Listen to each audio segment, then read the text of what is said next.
Good evening.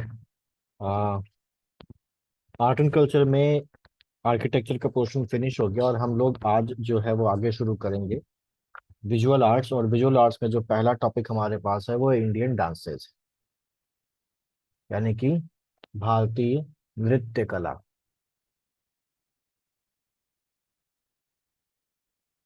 Important topic है भारतीय नृत्य कला, यानी कि इंडियन डांसेस। अब डांस क्या है ये तो हम सभी जानते हैं, और अगर हम डांस को एक सरल डेफिनेशन में बांधना चाहें तो हम ये बोल सकते हैं कि जब कोई इंडिविजुअल या ग्रुप ऑफ इंडिविजुअल्स किसी म्यूजिक की धुन पर, म्यूजिक की लय पर अपनी बॉडी को मूव करता है, अपनी बॉडी को का मूवमेंट करता है उस लय के अनुसार, तो इसको हम डांस या नृत्य कहते हैं। ठीक है। कोई भी डांस होगा उसमें एक सीक्वेंस ऑफ स्टेप्स होगा, चरण होंगे, स्टेप्स होंगी, डांस के स्टेप्स होती हैं तो वो स्टेप्स होंगी। और जब उन स्टेप्स को इस तरीके से सजाया जाएगा कि वो म्यूजिक की लय के अनुसार, म्यूजिक की लय से मेल खाएं, संगीत की लय से मेल खाएं, तो उसको नृत्य कहा जाता है। हमारे जो प्राचीन साहित्य हैं, वो वैदिक साहित्य हो या उसके बाद के जो साहित्य हो, उन सभी में जो नृत्य है, नृत्य कला का वर्णन हमको मिलता है। अगर हम अपने प्राचीनतम साहित्य की बात करें तो सबसे प्राचीनतम जो साहित्य है वो हमारा है वैदिक साहित्य, जिसमें हमारे सामने आता है ऋग्वेद। ऋग्वेद में भी अगर देखा जाए तो ऋग्वेद में भी उल्लेख है नृत्य और नर्तकी का। नृत्य और नर्तकी का उल्लेख ऋग्वेद में है, और ऋग्वेद में नर्तकी को जब वो अपने पूरा श्रृंगार करके आती है तो उस नर्तकी को प्रातः काल की किरण से उसकी तुलना करके रखी गई है। ठीक है। इसके अलावा जैसे हमारे जो ब्राह्मण हैं, जैसे जैमिनीय ब्राह्मण हो गया, कौशितकी ब्राह्मण हो गया, इन दोनों ब्राह्मणों में भी नृत्य और संगीत का उल्लेख किया गया है। तो वैदिक साहित्य में, ऋग्वेद में तो नृत्य और नर्तकी का उल्लेख है ही, और नर्तकी की तुलना किससे की गई है? प्रातः काल की उषा के साथ उसकी तुलना की गई है। और इसके अलावा जो जैमिनी ब्राह्मण और कौशितकी ब्राह्मण में भी नृत्य और संगीत का जो मेंशन है, उल्लेख है, वो किया गया है। इसके अलावा जो हमारे महाकाव्य हैं, चाहे वो रामायण हो चाहे वो महाभारत हो, इन सभी महाकाव्यों में डांसेज यानी कि जो नृत्य हैं, नृत्यों का उल्लेख किया गया है, नृत्यों का वर्णन किया गया है। ऐसे ही एक बहुत महत्वपूर्ण एक ग्रंथ रचा गया पहली शताब्दी में, फर्स्ट सेंचुरी में एक महत्वपूर्ण ग्रंथ रचा गया जिसका नाम था नाट्य शास्त्र। नाट्य शास्त्र, इसको रचा किसने था? इसके रचयिता थे भरत मुनि। तो इसको हम भरत मुनि का नाट्य शास्त्र कहते हैं। और ये इतना इम्पोर्टेंट है कि इसको कुछ लोग इसको पांचवा वेद भी कहते हैं। अब पांचवा वेद बहुत सारी चीजों को कहा गया है। ठीक है।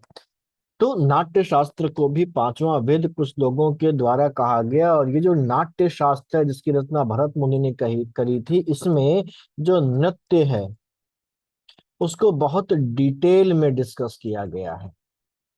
नृत्य के बारे में बहुत डिटेल में डिस्कशन किया गया है, नवरसों के बारे में बात की गई है, नृत्य की अलग अलग मुद्राओं के बारे में बात की गई है। तो हम ये बोल सकते हैं कि बेसिकली इसका नाम ही नाट्य शास्त्र है, तो ये नृत्य के बारे में तो बात करेगा ही करेगा।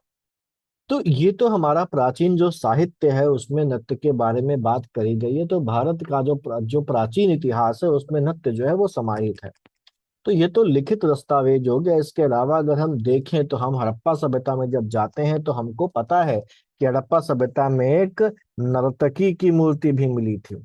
नर्तकी की मूर्ति भी मिली थी, यानी कि हड़प्पा सभ्यता के लोग भी नृत्य वगैरह से परिचित थे, और वहां भी जो नृत्य वगैरह होता रहा होगा, इसीलिए तो नर्तकी की मूर्ति वहां पर मिली। और नर्तकी की मूर्ति हम लोगों ने जब पढ़ा है तो मैंने बताया था कि त्रिभंग मुद्रा में है, और ये कांसे की मूर्ति थी, नर्तकी की मूर्ति। ठीक है। तो इससे क्या साबित होता है कि हड़प्पा सभ्यता के लोग भी नृत्य कला से परिचित थे। ऐसे ही जब हम और इतिहास में आगे बढ़ते हैं, चोल साम्राज्य में आते हैं, और उसके पहले भी गुप्त वगैरह में हम जानते हैं कि गुप्तों में हमारी देवदासियां हुआ करती थीं, गणिकाएं हुआ करती थीं।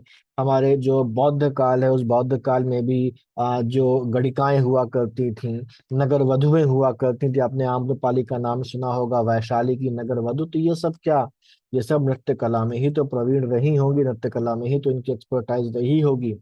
तो जो ये पूरा भारत का प्राचीन काल है, ये पूरा प्राचीन काल भी नृत्य कला से परिपूर्ण रहा है। और भारत में अगर हम लोग देखें तो डांसेस की, नृत्यों की एक प्राचीन परंपरा चली आ रही है। ठीक।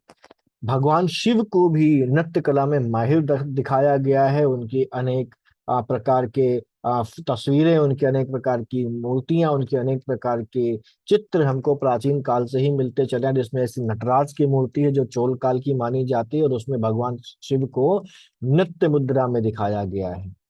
भगवान शिव के साथ एक नृत्य भी एसोसिएटेड, जिसको हम तांडव नृत्य कहते हैं। और ये माना जाता है कि जब भगवान शिव तांडव नृत्य करते हैं तो सृष्टि का क्या होता है, विनाश होता है। ठीक।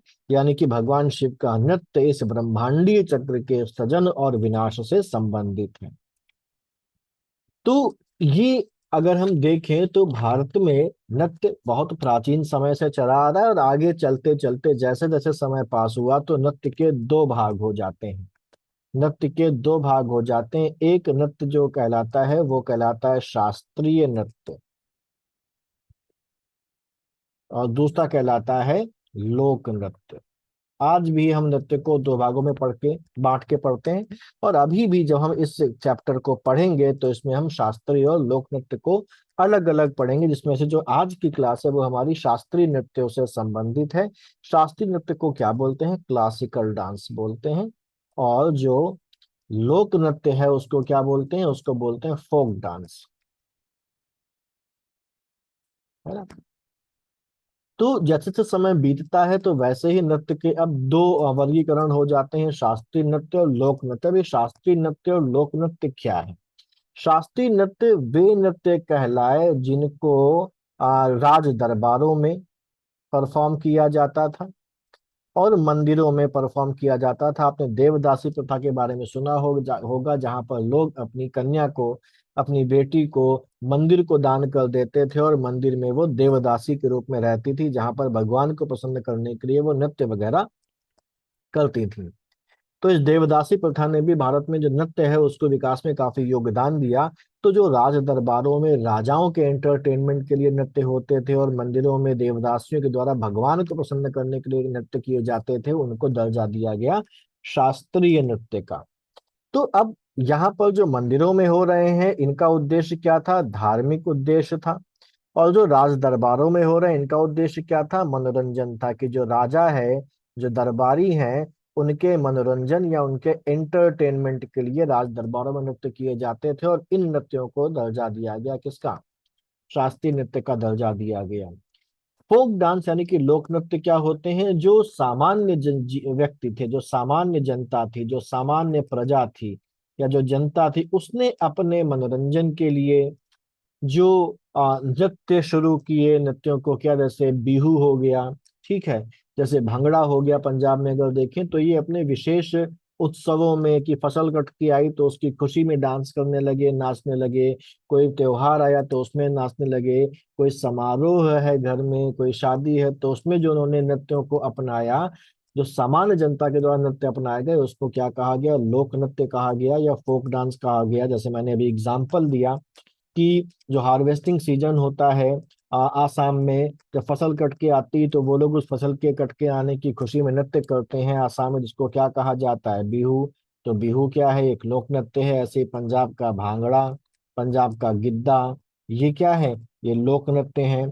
ऐसे ही कश्मीर में धूमल होता है। ये सब क्या है, ये लोक नृत्य हैं आम जनता के द्वारा जो किए जाते थे अपनी खुशी को जाहिर करने के लिए, अपने मनोरंजन के लिए। वो लोक नृत्य कहलाएगा। क्लासिकल नृत्यों की बात करें तो इसमें हमारे पास कौन कौन से आते हैं, भरतनाट्यम आ जाता है, कथकली आ जाता है, और ऐसे ही बहुत सारे, अभी उनके बारे में हम लोग बात करेंगे। ठीक। पहले हम लोग यहाँ पर भरत मुनि के नाट्य शास्त्र की बात कर लेते हैं। तो जैसा मैंने बताया कि भरत मुनि का जो नाट्य शास्त्र है वो पहली सेंचुरी में, प्रथम शताब्दी में भरत मुनि के द्वारा उसकी रचना करी गई थी, इस ग्रंथ की, नाट्य शास्त्र की। किसके द्वारा? भरत मुनि के द्वारा।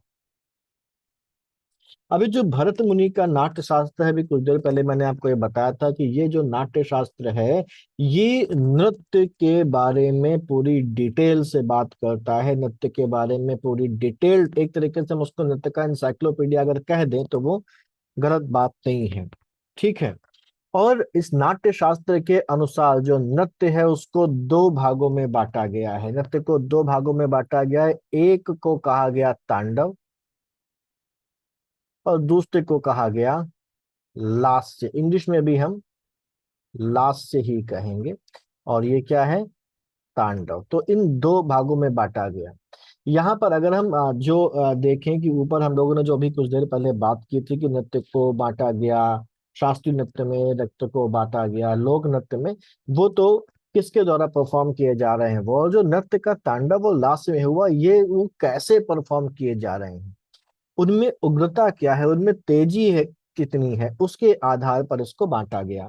तो तांडव जो नृत्य है, ये बहुत ही ऊर्जा के साथ, बहुत ही उग्रता के साथ, हाई एनर्जी के साथ परफॉर्म किए जाते हैं जो नृत्य, वो तांडव की कैटेगरी में आते हैं। और जो बहुत सौम्य नृत्य होते हैं, सौम्यता के साथ बहुत ही काम डांसेज होते हैं, तो उनको लास्य की कैटेगरी में रखा गया। तो ये कैसे डांसेज हैं? जेंटल डांसेज हैं। सौम्य नृत्य किसकी कैटेगरी में आ गए? लास्य की कैटेगरी में आ गए। हाई एनर्जी से जो डांसेस किए जाते हैं वो तांडव की कैटेगरी में आ गए। ठीक। अब ये जो नाट्य शास्त्र है, अब एक चीज यहाँ पर ध्यान रखिए कि जो नृत्य है वो क्यों किया जाता है। नृत्य का उद्देश्य मनोरंजन तो है ही, नृत्य का धार्मिक उद्देश्य भी होता है, लेकिन नृत्य के द्वारा जो नर्तक है वो अलग अलग प्रकार की इमोशंस को व्यक्त करता है, अलग अलग प्रकार के रसों को व्यक्त करता है, फीलिंग्स को व्यक्त करता है। तो यहाँ पर जो नाट्य शास्त्र है उसमें इन इमोशंस को 9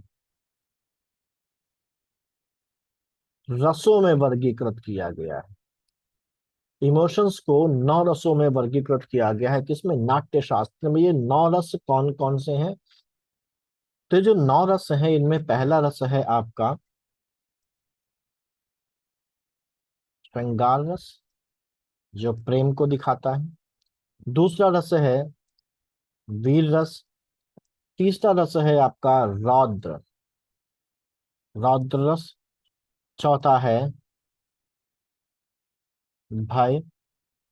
पांचवा है घृणा। छठा है हास्य। सातवां है करुण। आठवां है विस्मय। और नवा है शांत। तो ये 9 प्रकार के रसों का उल्लेख किया गया है नाट्य शास्त्र में भरत मुनि के द्वारा। ठीक। इसके बाद जो नृत्य है उसको तांडव और लास्य में तो बांटा ही गया, लेकिन इसमें उन्होंने कहा कि नृत्य के 3 भाग होते हैं। 3 एस्पेक्ट्स ऑफ डांस। नृत्य के 3 पहलू या 3 भाग होते हैं। पहला है नाट्य,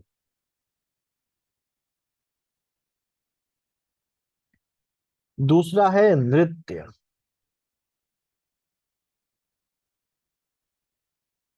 और तीसरा है नृत्य।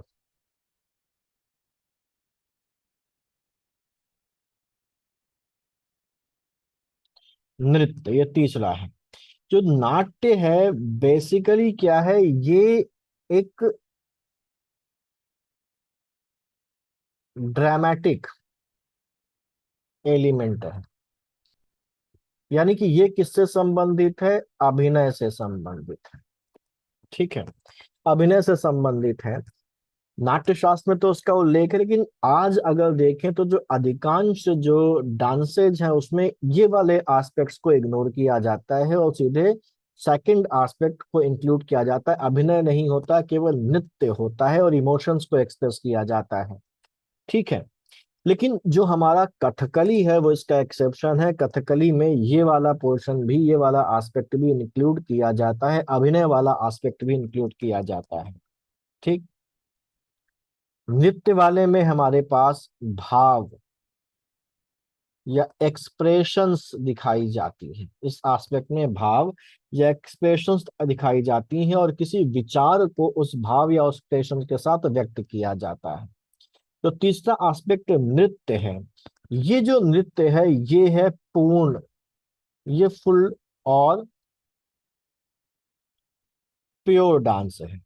इसमें केवल बॉडी मूवमेंट्स होते हैं। ये बॉडी मूवमेंट से संबंधित है। किस संबंधित है? बॉडी मूवमेंट से संबंधित है। और इस एस्पेक्ट में ना तो कोई अभिनय किया जाता है, ना कोई एक्सप्रेशंस दिए जाते हैं, और ना ही ये किसी भावना को व्यक्त करता है। तो नाट्य वाला जो एस्पेक्ट है नृत्य का, उसमें अभिनय संबंध से संबंधित है। नृत्य वाले में भाव या एक्सप्रेशंस दिए जाते हैं, और नृत्य जो है वो बॉडी मूवमेंट से संबंधित एस्पेक्ट है नृत्य का। तो ये तीन एस्पेक्ट जो हैं वो नाट्य शास्त्र में भरत मुनि ने दिए। ठीक। तो अब भरत मुनि के नाट्य शास्त्र की इंपॉर्टेंट बातें हम लोगों ने समझ ली। अब आते हैं वापस से, मैंने अभी आपको कुछ देर पहले ऊपर बताया था कि जो नृत्य है उसको दो कैटेगरीज में बांटा गया है। शास्त्रीय नृत्य यानी कि क्लासिकल डांसेस, और दूसरा है हमारे पास लोक नृत्य यानी कि फोक डांसेस। तो आज हम लोग जो कवर करेंगे वो शास्त्रीय नृत्य को कवर करेंगे। तो अब शास्त्रीय नृत्य क्या है? तो जैसा मैंने बताया था अभी कुछ देर पहले कि प्राचीन जो जो राज दरबारों में राजाओं और दरबारियों के मनोरंजन के लिए जो नृत्य किए जाते थे, और जो देवदासियों वगैरह के द्वारा जो मंदिर वगैरह में धार्मिक उद्देश्य से देवताओं भगवान को खुश खुश करने के लिए, प्रसन्न करने के लिए नृत्य किए जाते थे, उन्हें शास्त्रीय नृत्य कहा जाता था। आज अगर आधुनिक काल की बात करें तो हमारे देश में जो संगीत नाटक अकादमी है, संगीत नाटक अकादमी, इसने 9 नृत्यों को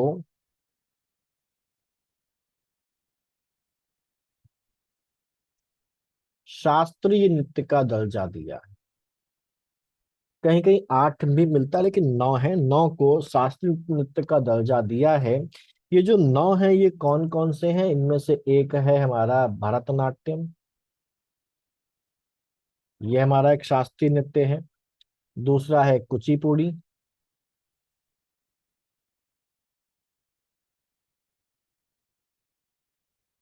ठीक। तीसरा है हमारा कथकली। चौथा है मोहिनीअट्टम।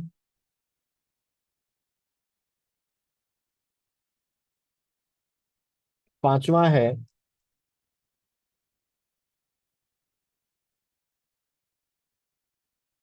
ओडिसी। छठा है कथक। सातवां है मणिपुरी नृत्य। आठवां है हमारा सत्रिया। और नवा है छाऊ।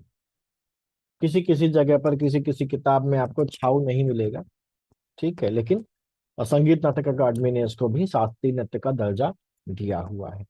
अब ये हमारे पास शास्त्रीय नृत्य है, इनको एक एक करके हमको अब डिस्कस करना है। तो शुरुआत करते हैं हम लोग भरतनाट्यम से। तो हमारे पास जो पहला शास्त्रीय नृत्य है वो है भरतनाट्यम।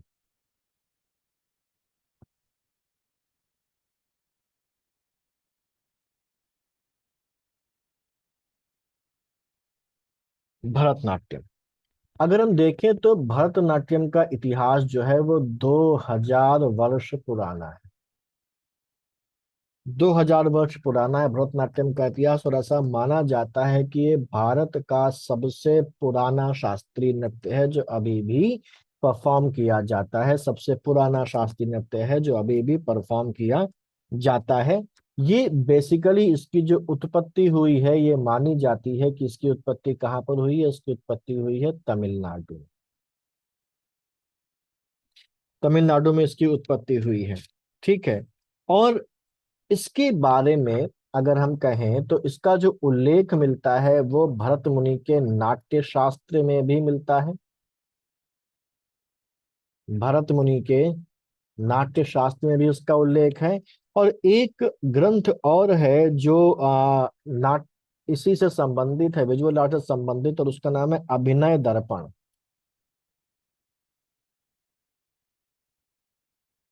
अभिनय दर्पण का के जो रचयिता है वो है नंदिकेश्वर।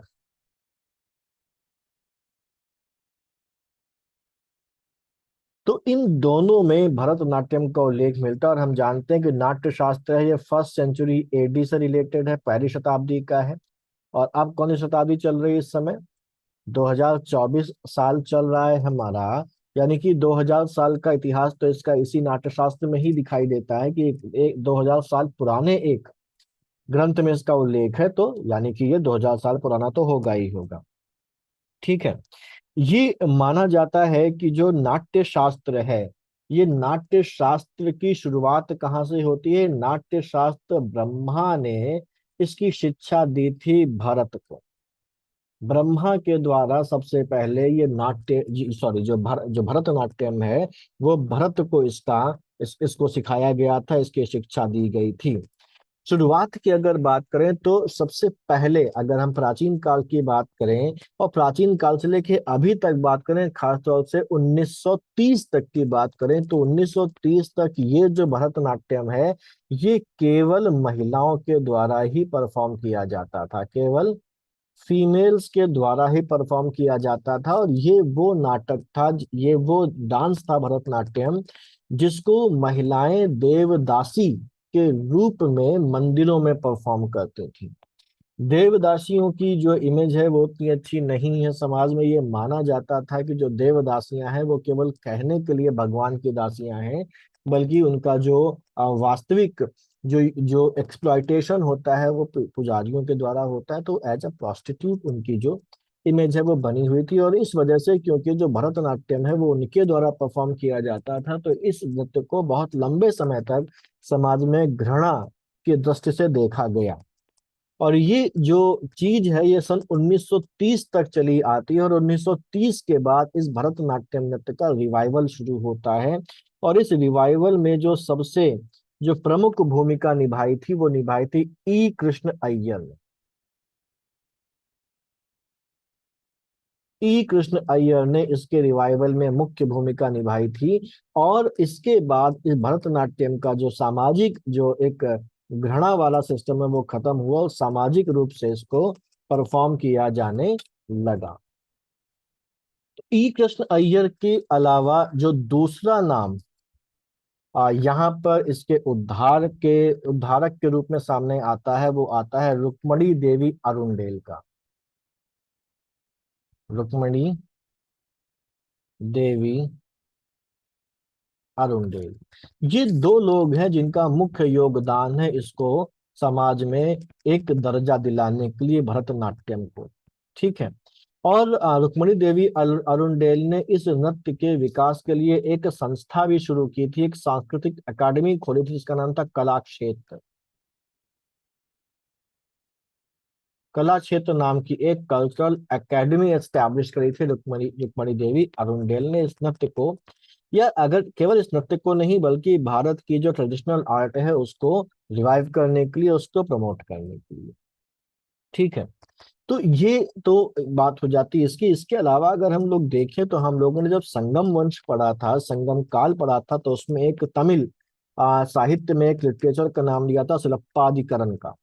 तो सिलप्पादिकरम में भी भरतनाट्यम का उल्लेख है। इसके अलावा जो कांचीपुरम का शिव टेम्पल है, शिव मंदिर है, उसमें भी इस भरतनाट्यम की मुद्रा में भगवान शिव को डांस करते हुए दिखाया गया है। ठीक। और नटराज बादामी की जो गुफाएं हैं, बादामी की जो गुफा नंबर 1 है जो लगभग 7वीं शताब्दी के आसपास जिसका काल माना जाता है, उसमें भी भगवान शिव को दिखाया गया है कि वो तांडव नृत्य कर रहे हैं। और उसमें उनको 18 भुजाओं के साथ दिखाया गया है। और इन भुजाओं के द्वारा भगवान शिव उन मुद्राओं को बना रहे हैं जो मुद्राएं एसोसिएटेड हैं भरतनाट्यम के साथ। तो ये माना गया कि क्योंकि भगवान शिव की वो मुद्राएं जो 18 हाथों से बना रहे हैं, तो हर हाथ की जो मुद्रा है वो भरतनाट्यम से एसोसिएटेड है। तो ये माना गया कि वो भरतनाट्यम ही परफॉर्म कर रहे हैं। ठीक। तो अब भरतनाट्यम का ये हो जाता है। भरतनाट्यम की अगर हम कैरेक्टरिस्टिक्स देखें तो बेसिकली क्या है, तो भरतनाट्यम एक ऐसा डांस है जिसको सोलो परफॉर्म किया जाता है। ठीक है। सोलो परफॉर्म करने का मतलब ये है कि अगर इसमें एक से ज्यादा भूमिकाएं हैं तो उन सभी भूमिकाओं को एक ही व्यक्ति के द्वारा परफॉर्म किया जाता है। ठीक है। यानी कि सिंगल डांसर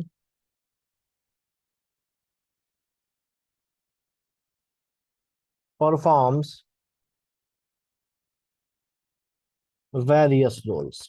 ठीक। तो क्योंकि एक ही डांसर, एक ही नर्तक अलग अलग रोल्स को निभा रहा है, तो इसीलिए भरतनाट्यम को कभी कभी एकाहार के नाम से भी पुकारा जाता है। क्या कहा जाता है? एकाहार, क्योंकि एक ही डांसर, एक ही नर्तक अलग अलग भूमिकाओं को निभाने लगता है। ठीक। अब इसके जो सीक्वेंस होता है डांस का वो क्या है, तो डांस में जो अलग अलग स्टेप्स हैं कि कब क्या होगा, तो डांस की शुरुआत जो होती है वो होती है मंगलाचरण से। जो पहली स्टेप है वो है मंगलाचरण। इस मंगलाचरण में आ, आवाहन गीत गाया जाता है। शुरुआत होती है मंगलाचरण से। मंगला आचरण के बाद जो अगला जो स्टेज होता है इस नाटक का, इस डांस का, भरतनाट्यम का, वो कहलाता अलरिप्पू। अलरिप्पू उसमें बेसिकली पुष्प अर्पित किए जाते हैं। ठीक है। पुष्प अर्पित किए जाते हैं तो इसको अलरप्पू भी बोल सकते हैं और पुष्पांजलि भी बोल सकते हैं। तो मंगलाचरण गाया गया, उसके बाद जो नर्तक है वो अपने हाथों में पुष्प लेके आके वहां पर देवी या देवता या जो भी आइडल है उसके ऊपर उसको अर्पित करता है। तो अगला है पुष्पांजलि या अलरिप्पू। इसके बाद जो अगला स्टेज होता है उसको बोलते हैं जतिस्वरम। जतिस्वरम। जतिस्वरम हमारे पास ये मुख्य नृत्य है। और यहाँ पर कर्नाटक संगीत के किसी राग पर नृत्य का परफॉर्मेंस किया जाता है। नृत्य का परफॉर्मेंस किया जाता है। ठीक। इसके बाद जो अगला है वो है हमारा शब्दम। शब्दम ये भी एक डांस परफॉर्मेंस है। और यहाँ पर बेसिकली जाति स्वरम के बाद शब्दम को परफॉर्म किया जाता है और इसमें जो परमात्मा है, जो ईश्वर है, उसकी स्तुति की जाती है। उसको उसकी स्तुति करते हुए यहाँ पर डांस किया जाता है। अगला शब्दम के बाद जो अगला स्टेज आता है इस नृत्य का वो होता है वर्णम। ठीक है। इस वर्णम के स्टेज में जो यहाँ पर भी नृत्य किया जाता है, क्लासिकल डांस फॉर्म तो है ये भरतनाट्यम, तो नृत्य किया जाता है। और वर्णम में जो नृत्य है वो थोड़ा सा तेज स्पीड में किया जाता है, स्पीड में डांस किया जाता है। और उसके बाद आता है अगला स्टेज जिसको बोलते हैं अभिनय। इस अभिनय के स्टेज में आकर जो जो नर्तक है, जो नर्तकी है या जो नर्तक है वो अपने एक्सप्रेशंस, अलग अलग एक्सप्रेशंस देता है, अलग अलग भावनाओं को व्यक्त करते हुए एक्सप्रेशन देता है। इसलिए इसको अभिनव कहा गया, अभिनय कहा गया। सातवां जो स्टेज होता है इस नृत्य का वो होता है तिल्लान। इंग्लिश में भी तिल्लानी लिखेंगे, TILLAN। ठीक है। ठीक।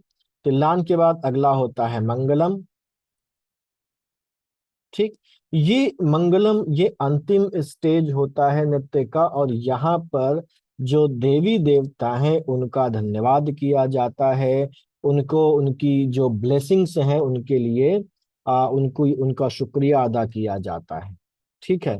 ये नृत्य का अंतिम चरण होता है। तो मंगलाचरण, उसके बाद अलरिप्पु, जातिस्वरम, शब्दम, वर्णम, अभिनय, तिल्लम और मंगलम के साथ ये नृत्य समाप्त हो जाता है। इस नृत्य में इस्तेमाल होने वाले जो वाद्य यंत्र हैं बेसिकली वो कौन कौन से होते हैं? एक मृदंग का वाद्य यंत्र का इस्तेमाल होता है यहाँ पर। वायलिन का इस्तेमाल होने लगा है अब। वायलिन के अलावा अगर वायलिन की जगह पर पहले वीणा प्रयोग की जाती थी, ठीक है, मंजीरा, या जिसे झांझ भी बोल सकते हैं, उसका प्रयोग किया जाता है, झांझ। ठीक। इसके अलावा अब जो नृत्य होगा, ये नृत्य बोलों पर होगा। ये जो बोल हैं, इन बोलों को बोलने वाला एक वोकलिस्ट भी होता है, एक गायक भी होता है, और जो भी इन बोलों को बोलता है, देखोगे ना, नाच जब कोई नृत्य करता करता तो पीछे बैठ के ता था दिन्ना करता रहता है। तो वो जो व्यक्ति है, उस व्यक्ति को बोलते हैं नट्टो बनार। नट्टो बनार, एक नट्टू बन्हार भी आपको मिलेगा, और ये लगभग सभी जो क्लासिकल जो होंगे डांसर में मिलेगा, जो पीछे से लय और ताल दिया करता है, नट्टू बन्हार होगा। ठीक। अब इस भरतनाट्यम नृत्य के जो प्रमुख और प्रसिद्ध नर्तक हैं, वो कौन कौन से हैं? तो सबसे पहला नाम तो आपका, मैंने रुक्मणी अरुंडेल ने इसका रिवाइवल किया था। इसके अलावा अगर इम्पोर्टेंट लोगों को देखें तो यहाँ पर अगर आता है तो मीनाक्षी सुंदरम पिल्लई।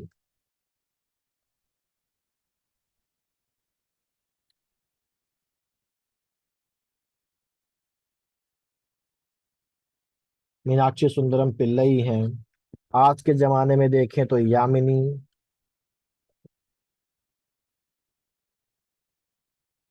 कृष्णमूर्ति हैं। यामिनी कृष्णमूर्ति के अलावा मल्लिका साराभाई हैं, विक्रम साराभाई की पत्नी, वो साइंटिस्ट थे। मल्लिका साराभाई हैं। ठीक।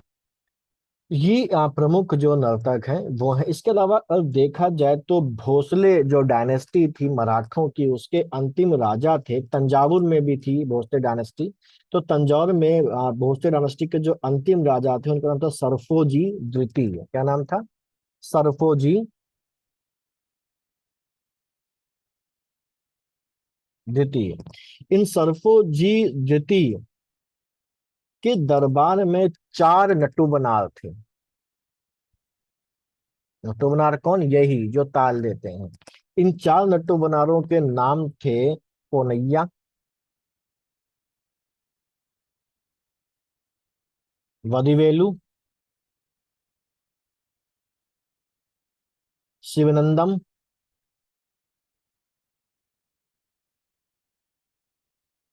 और चिनैया। ठीक है। इन इन्होंने भी बेसिकली भरतनाट्यम के विकास में बहुत योगदान दिया। और इन चारों भाइयों को नाम दिया जाता है, इन चारों नट्टू बनारों को नाम दिया जाता है तंजौर बंधु का।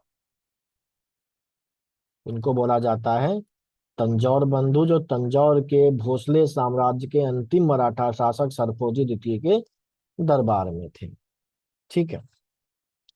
अब अगला जो क्लासिकल जो डांस है वो है अपना। अच्छा, एक चीज और देखें, जो भरतनाट्यम के तीन घराने माने जाते हैं, तीन प्रमुख घराने हैं। तीन प्रमुख घराने हैं। एक घराना है तंजौर घराना, दूसरा घराना है कांचीपुरम घराना, और तीसरा घराना है पांडनलूर घराना। पांडनलूर घराना। और इन भरतनाट्यम के इन घरानों को संयुक्त रूप से पाणी बोला जाता है। ठीक है, पाणी बोला जाता है। सोनल मानसिंह भी इसकी एक नर्तकी है भरतनाट्यम की, और उसके अलावा लक्ष्मी विश्वनाथन भी एक मशहूर नर्तकी है भरतनाट्यम की। अगला जो नृत्य है हमारे पास वो आ जाता है, उसका नाम है कुचिपुड़ी। नेक्स्ट शास्त्रीय नृत्य है कुचिपुड़ी।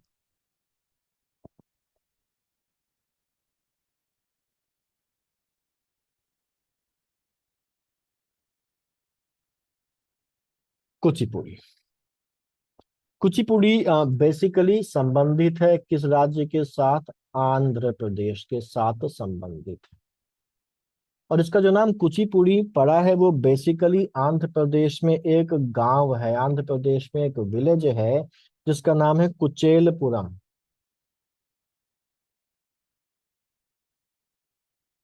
इसी कुचेलपुरम के नाम पर इस नृत्य का नाम क्या पड़ गया? कुचिपुड़ी कहलाया। बेसिकली जो कुचिपुड़ी है वो म्यूजिक यानी कि गीत और नृत्य का एक समन्वित रूप माना जाता है। और जो भागवत पुराण है, भागवत पुराण में जो थीम्स देकर रखी गई हैं, जो कथाएं देकर रखी गई हैं, वो इसका मुख्य आधार माना जाता है। ठीक है। और क्योंकि भागवत पुराण इसका मुख्य थीम है, मुख्य आधार है, तो इसके जो कैरेक्टर्स होते हैं, इसके जो कैरेक्टर्स हैं, उनको अक्सर बोला जाता है भागवत मेल। भागवत मेल बोला जाता है क्योंकि इसका जो मुख्य विषय क्या माना जाता है, भागवत पुराण माना जाता है। ठीक। अब कुचिपुड़ी नृत्य तो पुराने समय से चला आ रहा है, लेकिन कुचिपुड़ी को आज का जो वर्तमान रूप दिया, ये वर्तमान रूप में इसको लेके आए 17वीं शताब्दी के एक पोएट थे, 17वीं शताब्दी के एक कवि थे, जिनका नाम था सिद्धेंद्र योगी।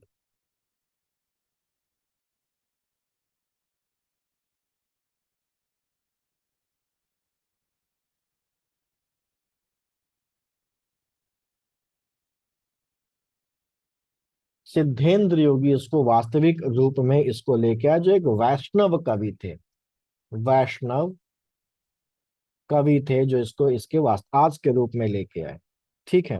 इन्होंने भरत मुनि के नाट्य शास्त्र और नंदिकेश्वर के अभिनय दर्पण के आधार पर इसको रिवाइव किया, इसको इसको इसकी स्टाइल्स को चेंज किया। ठीक है। ये माना जाता है कि जो सिद्धेंद्र योगी थे, उनके सपने में भगवान कृष्ण आए थे और भगवान कृष्ण ने उनसे कहा था कि एक ऐसा नाट्य नृत्य नाट्य यानी कि वो नाटक जिसमें नृत्य के द्वारा नाटक की कहानी कही जाए, ऐसा एक एक नृत्य नाट्य यानी कि डांस ड्रामा तैयार करो, जिसमें एक कथा कही जाए। कौन सी कथा कही जाए? तो भगवान कृष्ण ने उनके सपने में कहा कि इस नृत्य नाट्य में वो कथा कहो जिस कथा में मैं सत्यभामा के लिए पारिजात का वृक्ष लेके आता हूँ। तो उसके आधार पर फिर इन्होंने वो कथा नृत्य नाट्य लिखा और उसके आधार पर कुचिपुड़ी को परफॉर्म भी किया जाता है। ठीक है। और इसके अलावा अगर देखा जाए तो विजयनगर साम्राज्य में कुचिपुड़ी नृत्य की यक्षगान की परंपरा भी विकसित हुई। तो जो यक्षगान है, इस यक्षगान की परंपरा से भी ये संबंधित है, जो विजयनगर साम्राज्य में विकसित हुई थी नृत्य की यक्षगान परंपरा। ठीक। तो अगर हम देखें तो बेसिकली जो कुचिपुड़ी है वो किस पर बेस्ड है? भगवान कृष्ण की लीला, खासतौर से सत्यभामा की मांग पर पारिजात का वृक्ष लाने की जो उनकी लीला है, उस पर। इसके अलावा भागवत पुराण पर ये बेस्ड है, इसीलिए भागवत मेला भी कहा जाता है। अब कुचिपुड़ी जो नृत्य है उसमें बेसिकली क्या है, ये जो कॉम्बिनेशन है, ये जो नृत्य है कुचिपुड़ी नृत्य, ये कॉम्बिनेशन है तांडव का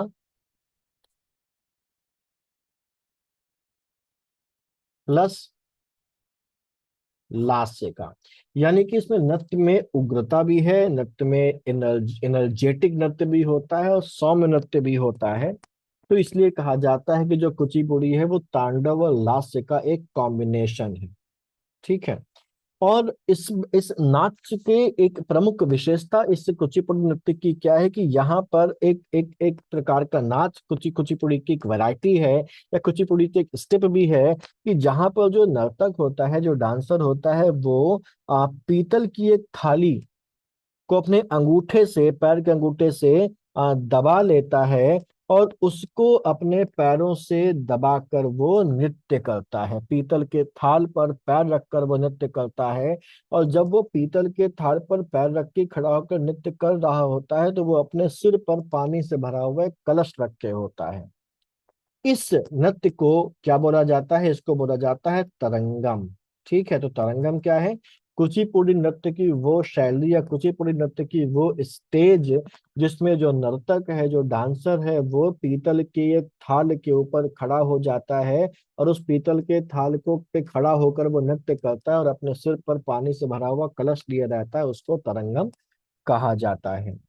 कुचिपुड़ी नृत्य की एक दूसरी विशेषता और भी है कि अक्सर अगर आप YouTube में कुचिपुड़ी के नृत्य को लगाकर उस डांस की परफॉर्मेंस को देखेंगे तो वहां पर आपको कुछ ऐसी स्टेप्स भी मिलेंगी जहां पर नाचते हुए जो डांसर है वो अपने पैर के अंगूठे से जो जमीन है उस पर कोई आकृति बनाते हुए दिखेगा। तो वो क्या करते हैं, कुचिपुड़ी नृत्य में जो कलाकार है वो पैर के अंगूठे से एक काल्पनिक आकृति बनाता जाता है, जो बेसिकली जो वो पीछे से स्टोरी कही जा रही है, जो कथानक कहा जा रहा है, क्योंकि क्या ये डांस ड्रामा है। कथानक कह रहा है उसको, वो उस पैर की आकृति से वो क्या कर रहे हैं, एक्सप्रेस कर रहे हैं। और जब वो जो नर्तक है पैर से आकृतियां बनाकर उस कथानक को व्यक्त करता है, उस स्टोरी को एक्सप्रेस करता है, तो इसको बोलते हैं जल चित्र नृत्यम। जल चित्र नृत्यम, ये भी किसका पार्ट है, कुचिपुड़ी का ही ये पार्ट है। ठीक।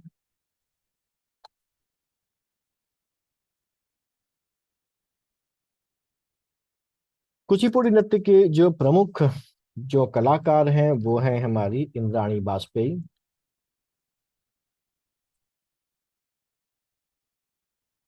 इंद्राणी वाजपेयी, वेम्पति चिन्ना, वेम्पति चिन्ना, यामिनी रेड्डी, ये तीन बहनें हैं। यामिनी रेड्डी, कौशल्या रेड्डी और भावना रेड्डी। यामिनी रेड्डी, कौशल्या रेड्डी और भावना रेड्डी। इसके अलावा स्वप्न सुंदरी।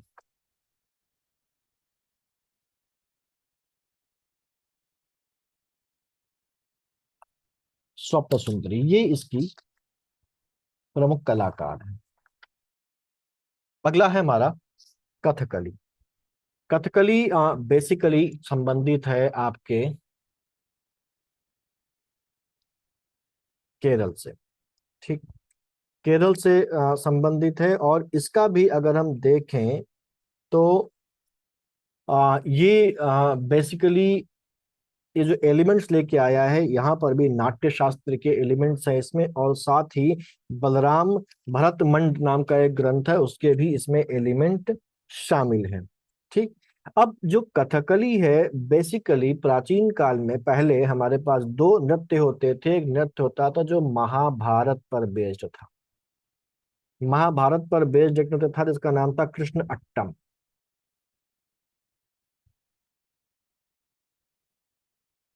और दूसरा था जो रामायण पर बेस्ड था। ये एक डांस ड्रामा होता था, यानी कि नाट्य नृत्य नाट्य होता था, डांस ड्रामा। और रामायण पर बेस्ड ये जो नाट्यनामा है इसको बोलते थे रामनट्टम। इन दोनों को कंबाइन करके जो बनाया गया वो हमारे पास बेसिकली कथकली माना जाता है। तो बेसिकली क्या माना जाता है कि जो कृष्ण अट्टम है और जो रामन अट्टम है, ये रामन अट्टम पूर्ववर्ती हैं कथकली के, और कथकली का जो डेवलपमेंट हुआ है वो इन्हीं जो डांस ड्रामा दो हैं इनसे हुआ था। ठीक। अब एक चीज यहाँ पर ध्यान रखनी है कि यहाँ पर जो कथकली है इसके चार एस्पेक्ट्स हैं, चार पहलू हैं। ये चार जो एस्पेक्ट है, चार जो पहलू हैं, ये कौन कौन से हैं, ये है अंगिका। बस केवल नाम ध्यान रखिए, अंगिका, आहार्य,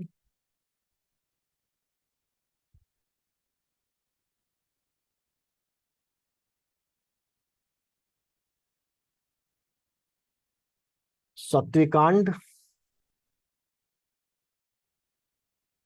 और सॉरी, आहार्य, वाचिका और सत्विकांड, ये चार, ये सात आपको दिख नहीं रहा होगा साफ। वाचिका, अंगिका, आहार्य, वाचिका और सत्विकांड, ये बेसिकली इसके चार पहलू हैं, चार घटक हैं इसके। ठीक। यहाँ पर अगर हम कथकली की बात करें तो कथकली में जो नर्तक है, जो डांसर है, वो अपने आप को अलग अलग हस्त मुद्राओं और फेशियल एक्सप्रेशन यानी कि मुख मुद्राओं के द्वारा व्यक्त करता है। और ये जो हस्त मुद्राएं हैं और जो ये मुख मुद्रा यानी कि फेशियल एक्सप्रेशन से, ये पूरी तरीके से वो जो नट्टू वरम बैठा हुआ है पीछे, जो भी वो वर्सेस गा रहा है, जो भी वो कथा गा रहा है, उसके अनुसार ये हस्त मुद्राएं और जो मुख मुद्राएं हैं ये उसी को फॉलो करती हैं। ठीक। दूसरी सबसे एक इम्पॉर्टेंट चीज है कि ये जो कथकली नृत्य है, इस कथकली नृत्य का जो इंस्पिरेशन है, ये केरल की बहुत सारी मार्शल आर्ट से भी इंस्पिरेशन लेता है। तो कहीं कहीं इसके मूवमेंट्स में मार्शल आर्ट्स के मूवमेंट की भी झलक आपको देखने को मिलती है। ठीक। ठीक है।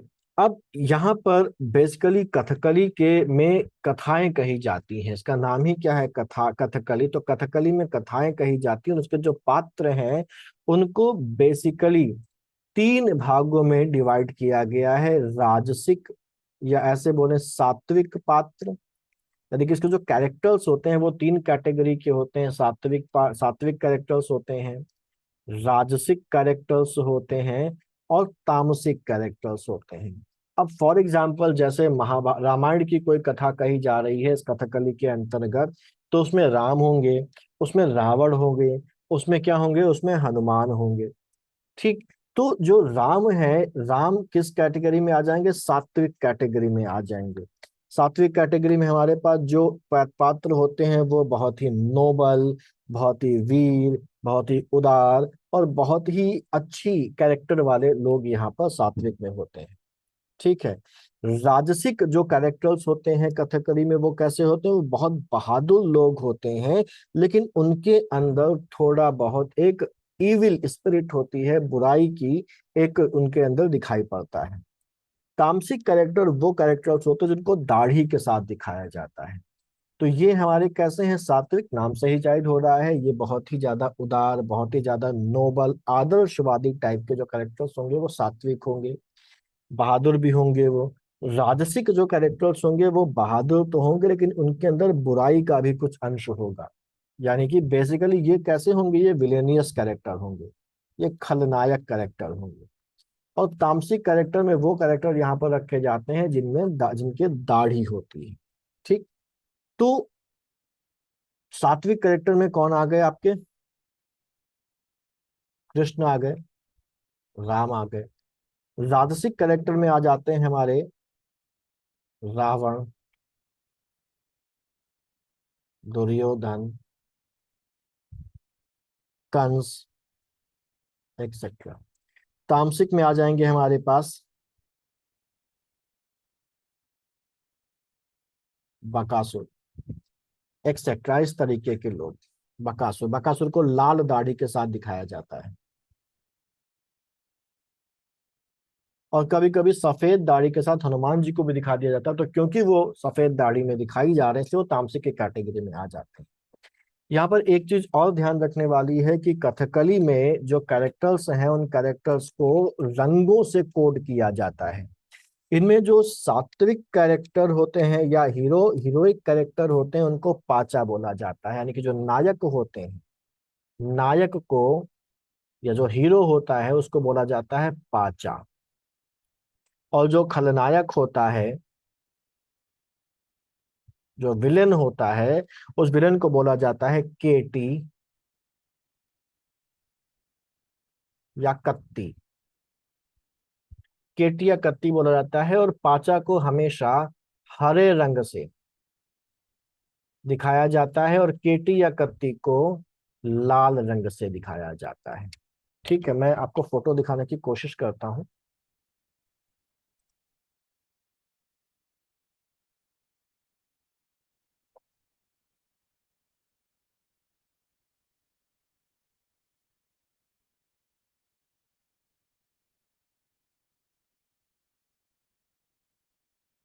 तो अगर आप ये देखें तो ये तो बेसिकली भरतनाट्यम है, जिसमें अलग अलग मुद्राएं में नर्तिकाएं खड़ी हैं।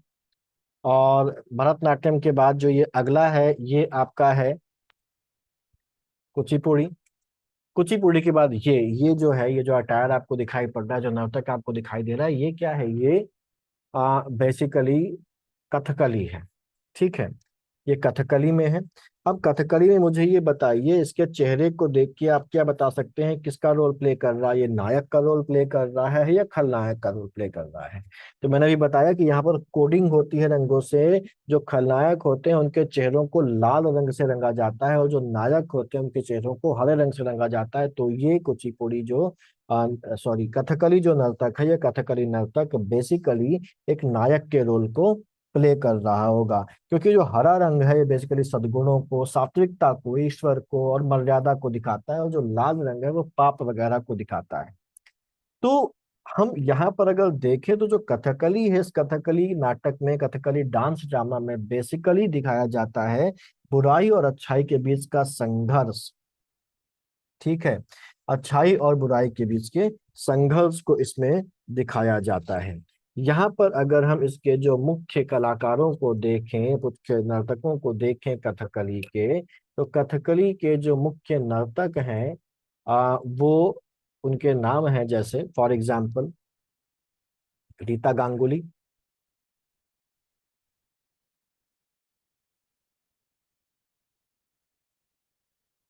रीता गांगुली, कोट्टाकल शिवरमन,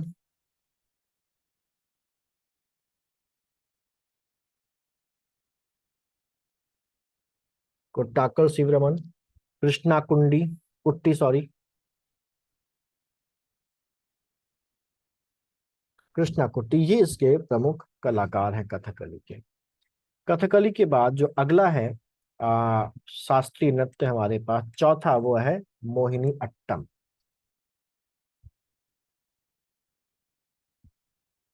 मोहिनी अट्टम,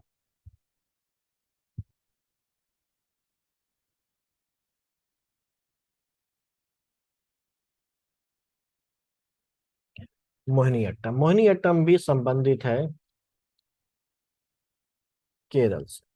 ठीक, मोहिनी अट्टम भी केरल से संबंधित है। यहाँ पर इस नृत्य की खास बात है कि इसकी जो परफॉर्मेंस है वो महिलाएं करती हैं, पुरुष मोहिनी अट्टम का नृत्य नहीं करते हैं। और बेसिकली जो मोहिनी अट्टम है वो संबंधित किससे है? भगवान विष्णु का एक अवतार था मोहिनी अवतार। जब समुद्र मंथन हुआ था और वहां पर जो अमृत और विष का बंटवारा हो रहा था, जब उसके लिए अमृत और विष के लिए वहां पर रेलम पेल मच गई थी, तो भगवान विष्णु मोहिनी अवतार लेके मोहिनी का रूप रख के आते हैं, और जो दानव है उन दानवों दानवों को अमृत के धोखे में विष पिला देते हैं, और जो अमृत है वो किसको दे देते हैं? देवताओं को पिलाना शुरू कर देते हैं। तो ये जो मोहिनी अवतार है, इस मोहिनी अवतार की कला मुख्यतः की जो कथा है, यही मुख्यतः मोहिनी अट्टम में कही गई है, और इसी मोहिनी अवतार की कथा से इसका जो नाम है वो क्या आया है? मोहिनी अट्टम आया है। और यही वजह है कि इस नृत्य को जो परफॉर्म करती हैं वो कौन करती हैं? वो महिलाएं परफॉर्म करती हैं। ठीक है। और ये कथकली, कथकली भी केरल का ही है, लेकिन कथकली से ज्यादा उग्रता इस मोहिनी अट्टम के नृत्य में होती है। ठीक है, इस मोहिनी अट्टम के नृत्य में होती है।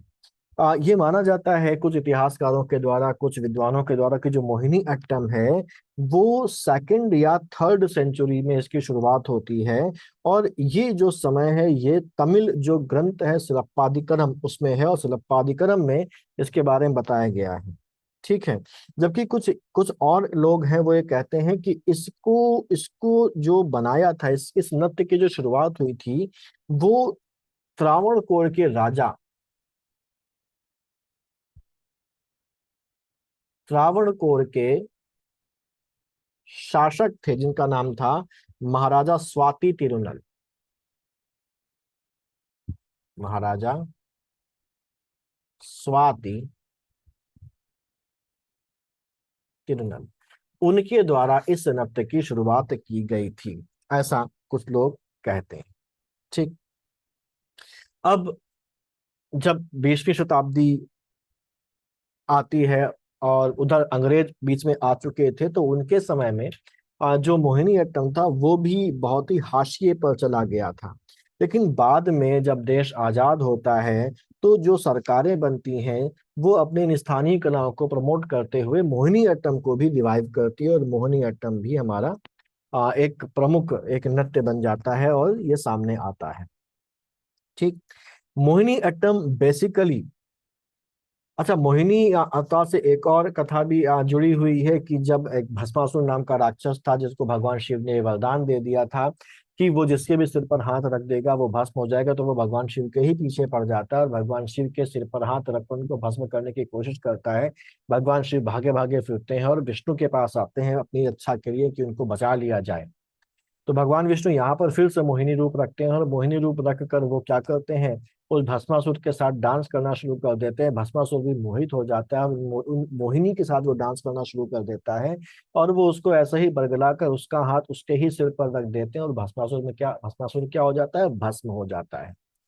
तो ये भस्मासुर के भस्म करने की जो कथा है वो भी इससे रिलेटेड और मुख्यतः इसी का मंचन किया जाता है, और इसीलिए ये ज्यादा विगरस है कथकली के मुकाबले। ठीक। दूसरी चीज यहाँ पर यह है कि जो मोहिनी अट्टम है वो बेसिकली इसमें भरतनाट्यम और कथकली दोनों का समन्वय पाया जाता है। इसमें कुछ एलिमेंट्स ऐसे हैं जो भरतनाट्यम से संबंधित है और कुछ एलिमेंट्स ऐसे हैं जो कथकली से संबंधित है। ये माना जाता है कि भरतनाट्यम की जो श्रृंगारिकता है, ठीक है, वो जो श्रृंगार है, श्रृंगारिक रूप जो भरतनाट्यम का है वो इसने लिया भरतनाट्यम से। और जो वीरत्व का जो विगरस्टी है, जो जो एक वीरत्व का भाव है, वो इसने कहाँ से लिया है, वो कथकली से लिया है। ठीक है, वो कथकली से इसने लिया है। मोहिनी अट्टम बेसिकली जो इसकी विशेषता है वो ये है कि इसमें बॉडी को इस तरीके से मूव किया जाता है कि बॉडी लहराती हुई लगती। ठीक है, बॉडी लहराती हुई यहाँ पर लगती है। ठीक। जो फुटवर्क है और जो हैंड जेस्चर्स हैं, जो मुख अभिनय यानी कि जो फेशियल एक्सप्रेशंस हैं, वो भी बहुत ग्रेसफुल यहाँ पर होते हैं। वो भी बहुत ही ग्रेसफुल यहाँ पर होते हैं। और यहाँ ये जो मोहिनी अट्टम है, इस मोहिनी अट्टम में 24 प्रकार की हस्त मुद्राएं, 24 हस्त मुद्राएं यानी कि जो हैंड जेस्चर्स हैं वो 24 प्रकार की हस्त मुद्राएं हैं। और ये जो हस्त मुद्राएं हैं ये कहाँ से लेकर रखी गई, हस्त लक्षण दीपिका, हस्त लक्षण दीपिका से ये हस्त मुद्राएं अडॉप्ट की गई हैं। ग्रंथ है हस्त लक्षण दीपिका, उससे इसको अडॉप्ट किया गया है। ठीक। मोहिनी अट्टम के अगर प्रमुख कलाकार देखे जाएं तो इसमें हमारी जो फिल्मी जो अभिनेत्री हैं वैजयंती माला,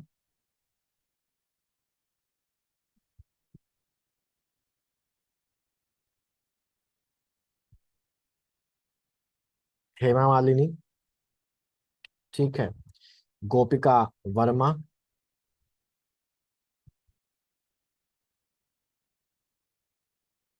गोपिका वर्मा, सुनंदा नायर, सुनंदा नायर, ये इसकी प्रमुख। अच्छा, कल्याणी अम्मा भी एक नाम है मशहूर। ये इसके प्रमुख परफॉर्मर्स हैं मोहिनी अट्टम के। ठीक, मोहिनी अट्टम के इसके प्रमुख परफॉर्मर्स हैं। मोहिनी अट्टम का मैं आपको फोटो दिखा दूं।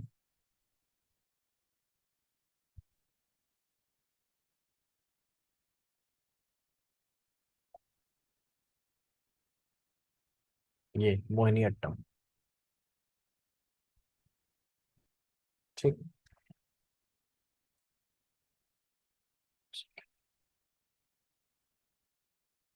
मोहिनीअट्टम के बाद जो अगला हमारा क्लासिकल डांस है, जो शास्त्रीय नृत्य है, उसका नाम है ओडिसी।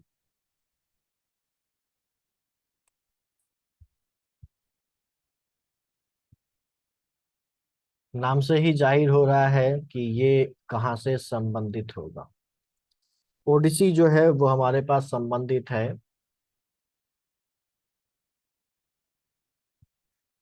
उड़ीसा से। ओडिसी उड़ीसा से संबंधित है। ठीक। और ये माना जाता है कि प्राचीन काल में सेकेंड सेंचुरी बीसी में एक संप्रदाय था जिसका नाम था महरिस।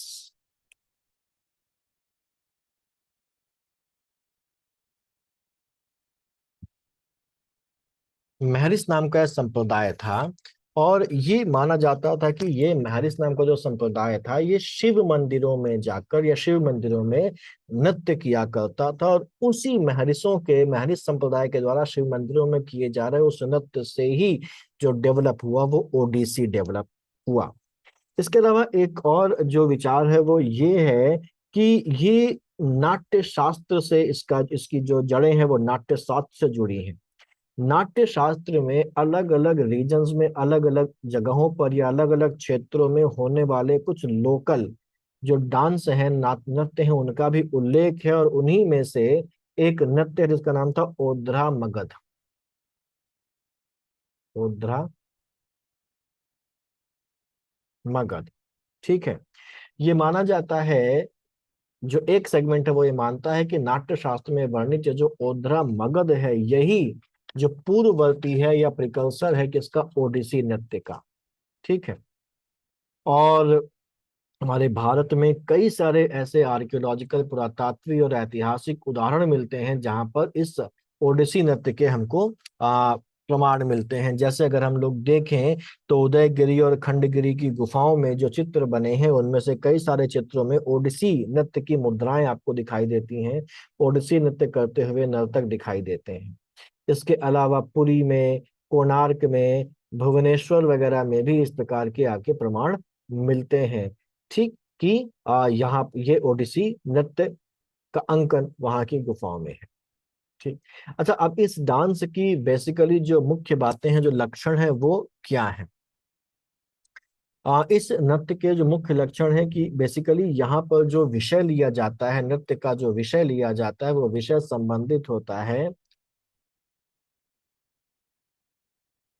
वैष्णव धर्म से। वैष्णव धर्म के अलावा इसमें शिव, सूर्य और शक्ति से संबंधित कथाएं भी ली जाती हैं। शक्ति से संबंधित कथाएं भी ली जाती हैं। तो वैष्णव धर्म की मुख्यता है, क्यों? क्योंकि 12वीं सदी में जो वैष्णव धर्म का इस जो नृत्य है उस पर बहुत बड़ा प्रभाव पड़ा। और जो जयदेव हैं, जयदेव जिन्होंने गीत गोविंद लिखा था, जो लक्ष्मण जो सेन थे उनके, जिसको बख्तियार खिलजी ने जीता था, वहां के उनके कोर्ट पोएट थे ये जयदेव, जिन्होंने गीत गोविंद की रचना की थी। और जो जयदेव के जो गीत गोविंद हैं, उन गीत गोविंद में जो गीत हैं या जो पोयम्स हैं उनका इसमें काफी ज्यादा इस्तेमाल किया जाता है। ठीक है। वो इस नृत्य के अभिन्न अंग हैं।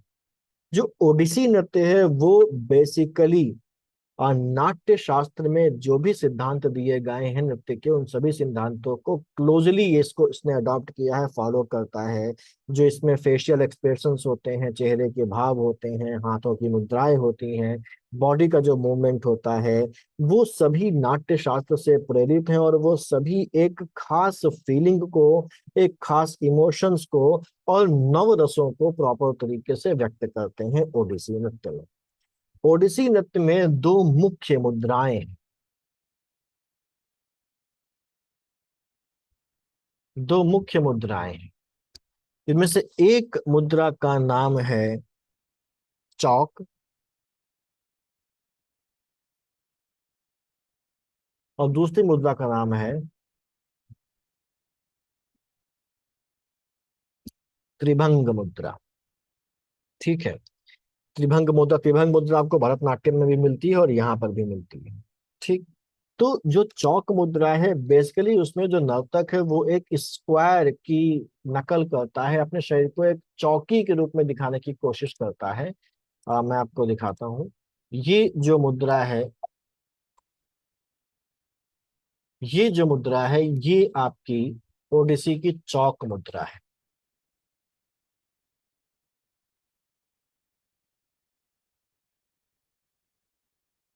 इस मुद्रा में नर्तकी ने अपने आप को स्क्वायर, अगर हम देखें तो ये एक स्क्वायर शेप बन रहा है। स्क्वायर शेप में अपने शरीर को इसने मोड़ के रखा है, और इसीलिए इस मुद्रा को क्या बोल सकते हैं, चौक मुद्रा कहते हैं। दूसरी जो मुख्य मुद्रा है वो है त्रिभंग। ये त्रिभंग मुद्रा है। ये त्रिभंग मुद्रा आपकी कई सारे डांस फॉर्म पे पाई जाती है और ओडिसी में भी पाई जाती है। इसमें शरीर जो है वो तीन जगहों से मुड़ा होता है। भगवान कृष्ण की त्रिभंग मुद्रा भी आप जानते हैं, एक स्थान यहाँ से मुड़ा है, यहाँ से मुड़ा है और यहाँ से मुड़ा है। ये जो मुद्रा है ये त्रिभंग मुद्रा कहलाती है। गर्दन मुड़ी होती है, धड़ मुड़ा होता है, ये गर्दन मुड़ी हुई है, धड़ मुड़ा हुआ है, और जो आपका नी है, जो घुटना है, वहां से भी शरीर मुड़ा हुआ है। इस मुद्रा को त्रिभंग मुद्रा बोलते हैं। ठीक है। यहाँ पर इस नृत्य की जो मुख्य अवस्थाएं हैं, वो हमारे पास सबसे पहले नृत्य की जो शुरुआत होती है वो होती है मंगलाचरण से। मंगलाचरण के बाद आता है मंगल गान, जहाँ पर जो भी देवी देवता जिसके ऊपर, जिस पर जो वो आधारित है, उसका यहाँ पर उसकी स्तुति होती है। उसके बाद जो अगला होता है वो होता है बाटू। बाटू में बेसिकली जो बटुकेश्वर भैरव हैं या शिव हैं, उनकी यहाँ पर नृत्य के द्वारा उनकी प्रशंसा की जाती है, उनकी स्तुति की जाती है। उसके बाद जो अगली स्टेप है वो होती है पल्लवी। ठीक है। पल्लवी यहाँ पर जो नृत्य है वो किया जाता है, मुख्य नृत्य यहाँ पर किया जाता है। ठीक है। दूसरी चीज, यहाँ पर ओडिसी नृत्य में जो कलाकार, जो डांसर होता है, वो अपने शरीर को मोड़ के, शरीर को अलग अलग मुद्राएं बनाकर जटिल आकृतियों का निर्माण करने की कोशिश करता है, अलग अलग मुद्राओं में अपने शरीर को मूव करता है। इसलिए इसको, इस नृत्य को चलती फिरती वास्तुकला या चलायमान शिल्प कृति भी कहा जाता है। ठीक है। ओडिसी नृत्य के जो इम्पोर्टेंट जो कलाकार हैं वो हैं आपके लीना चित्रास्ती, लीना चित्रास्ती, पंकज चरण दास। ठीक है। पंकज चरण दास, गंगाधर प्रधान,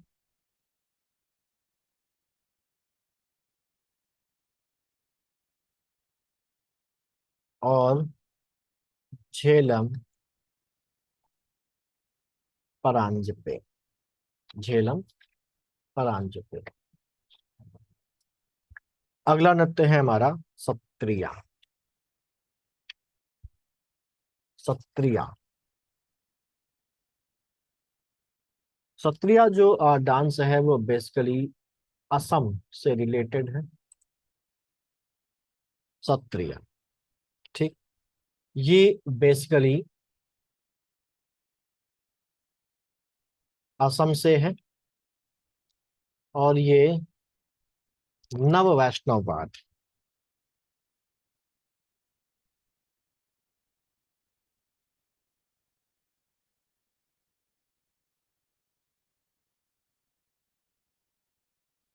यानी कि नियो वैष्णविज्म से इन्फ्लुएंस्ड है। ठीक। आसाम में बेसिकली इसको इंट्रोड्यूस किया आसाम में किसने? 15वीं शताब्दी में। 15वीं शताब्दी में एक वैष्णव संत थे, श्रीमंत शंकर देव। श्रीमंत महाराज शंकर देव के द्वारा 15वीं शताब्दी में इसको आसाम में इंट्रोड्यूस किया गया था। ठीक। बेसिकली जो शंकर देव थे, उन शंकर देव के अंडर, उनके संरक्षण में सामाजिक और धार्मिक ग्रुप बने थे, समूह बने थे, जिनको सत्र कहा जाता था। क्या कहा जाता था? सत्र कहा जाता था। ये बेसिकली वैष्णव संत होते थे, और इन्होंने अपने अपने धर्म को बढ़ावा देने के लिए, अपने धर्म की बातों को वो करने के लिए, क्या बोल सकते हैं उसको, अपने बिलीव्स को प्रसारित करने के लिए इस नृत्य कला का विकास किया। ठीक है। ये जो नृत्य कला है, ये इसीलिए वैष्णव धर्म से ज्यादा क्या है, प्रभावित है। ठीक। अब यहाँ पर ये जो सत्रिया नृत्य है, उसको दो कैटेगरीज में डाला जाता है। पहली वो कैटेगरी जो जिसमें जो पुरुषों के द्वारा नृत्य किया जाता है, उसको पौरुषिक भंगी कहते हैं। और जिसमें स्त्रियों के द्वारा स्त्री स्टाइल में नृत्य किया जाता है उसको बोला जाता है स्त्री भंगी। तो पौरुषिक भंगी पुरुष और स्त्री भंगी महिलाओं का। यहाँ पर सत्रिया डांस में बेसिकली जो नृत्य है उसकी जो आधार होता है वो राधा कृष्ण के संबंध होते हैं, या रामायण की या राम सीता की कहानियां इसके मुख्य जो क्या बोलते हैं उसको थीम है या विषय है वो होता है। ठीक। अब क्योंकि सत्रिया नृत्य में शंकर देव के द्वारा इसका विकास किया गया, इसको इंट्रोड्यूस किया गया असम में, तो यहाँ पर अगर हम लोग देखें तो इसको उनके द्वारा संगीतबद्ध रचनाओं का इसके मंचन में प्रयोग किया जाता है। और इन रचनाओं को कहा जाता है बोर गीत। शंकर देव की वो रचनाएं जिनके आधार पर इसका मंचन किया जाता है उसको बोर गीत कहा जाता है। इसमें ढोल का बांसुरी वगैरह का प्रयोग खूब किया जाता है किसमें, सत्रिया नृत्य में। ठीक। सत्रिया नृत्य के अगर हम देखें कि कलाकार मुख्य कौन कौन से हैं तो वो है हमारे पास गुरु जतिन गोस्वामी। गुरु जतिन गोस्वामी, अनीता शर्मा,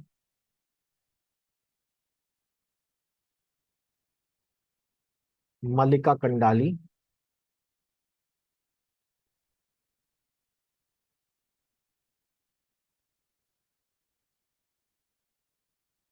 ठीक। आनंद मोहन भगवती का भी नाम यहाँ पर आता है।